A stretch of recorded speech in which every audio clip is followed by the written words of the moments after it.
So, since my initial tour, when I only had a few hundred followers, we have gained a lot of new forgers. So, I wanted to do an updated Star Forge tour. So, welcome to the Star Forge. This is where all the magic happens. Well, most of the magic happens. So, this is my setup at home. I got all my stuff here where I print and slice and do all that stuff. I got personal computer, home server, a bunch of networking garbo up here.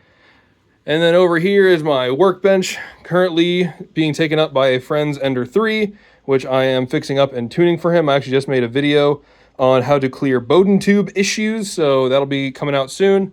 This is my fiance's station where she plays her games, designs whatever little stuff she wants me to print for her, and all that fun stuff. Down here we got the resin printer. These are tools for the resin printer, like my respirator, some extra gloves, rags, all that good stuff. These are all my in-progress prints. They used to live over there. I've since converted this shelf to be for that. These are ones that are drying from having resin put on them for smoothing, and then everything else is just waiting to be used. This is the hat wall. I currently have 72 hats. Always willing to get more. And this is where the actual magic happens. So, this is the print closet. I keep it somewhat thermally and sound insulated. So we got Mayday, the big boy. We got our newest addition to the family, Blitz, also a semi-big boy. And then we have Hammer and Havoc. He was the first one, the first one of this batch. But this was my first medium end, not budget printer. And then I got Hammer, and then I got Mayday, and then I got Blitz. So up here I got all my paints and all my tools, all my sanding stuff. Over here I keep all my filaments. Usually these shelves are both full. These are some extra tools and stuff.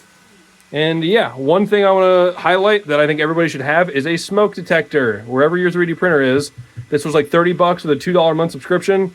And it gives me so much peace of mind when I have to leave, up to 4 printers running at once while I am away. Down here we got the dehumidifier and my battery backup. Everything in the room plugs into this battery backup to regulate power draw so I don't trip any breakers. And then obviously the failed print / trash can. But that is the print room. Let me know what you guys think, what questions you have, what you guys put in your setups. I'm always curious how other people like to do things. Hope you guys enjoyed this little tour and have a good one.